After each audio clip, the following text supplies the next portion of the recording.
அனைவருக்கும் வணக்கம். இப்போ நம்ம என்ன பார்க்க போகிறோம்னா, இப்போ இருக்க சமூகத்தில் அதிகமாக பேசக்கூடிய ஆண்மை குறைவு. ஃபஸ்ட்டு ஆண்மை குறைவு என்றால் என்னென்னா, எழுச்சியின்மை தான் ஆண்மை குறைவு. ஸோ அ எழுச்சியின்மை இந்த ஆண்மை குறைவுக்கு என்னென்ன காரணங்களால ஏற்படுது? இது இப்போது பார்த்தீங்கன்னா, இந்த இந்தியாவில் சர்க்கரை வியாதி அதிகமாக இருக்குது. ஸோ சர்க்கரை வியாதி ஒரு காரணம்.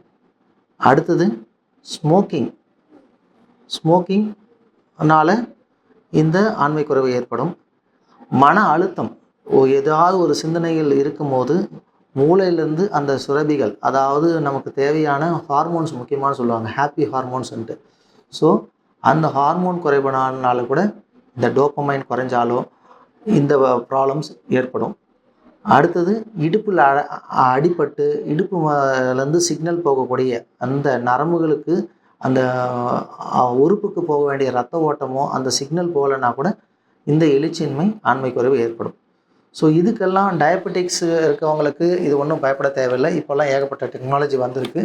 நம்ம அதுக்கு உண்டான டெஸ்ட்டு எடுத்துக்கோ, பினைல் ஃப்ளோ ஸ்டடி, ஆண்மை குறைவுக்கு அந்த இரத்த ஓட்டம் எப்படி இருக்குன்றது ஒரு ஸ்டடி இருக்குது. அந்த ஸ்டடி பண்ணிட்டு பண்ணலாம்.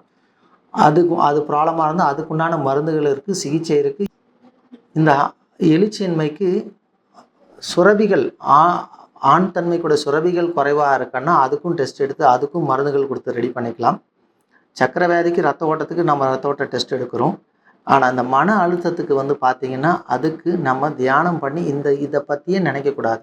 இந்த சிந்தனையே இருந்துச்சுன்னா நமக்கு அதோடைய ஹார்மோன் டோப்பமைன்ஸ் அதெல்லாமே குறைய ஆரம்பிச்சிடும். ஸோ குறைய ஆரம்பிச்சிச்சுன்னா என்டார்ஃபின்ஸு, டோப்பமைன் இதெல்லாம் குறைய ஆரம்பிச்சுன்னா நம்ம என்னதான் மருந்துகள் சாப்பிட்டாலும் ஒரு பய உணர்வு இருந்தால் கண்டிப்பாக ஆண்மை குறைவை தீர்க்க முடியாது. ஸோ இதை பற்றியே நினைக்கக்கூடாது, மைண்டை ஃப்ரீயாக வச்சுக்கணும்.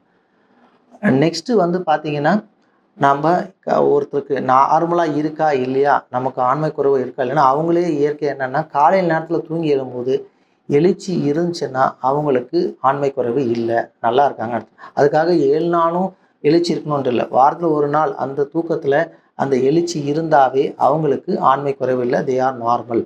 மீறி யாராவது இந்த டிவியில் சொல்லிட்டு இதனால், இந்த கைப்பழக்கத்தினால இதனால் அப்படின்னு சொல்லி அந்த ஒரு பயம் வந்துடுச்சுன்னா அந்த பயத்தினாலேயே ஆண்மை குறைவு வந்துடும். ஸோ பய உணர்வு இருக்கக்கூடாது.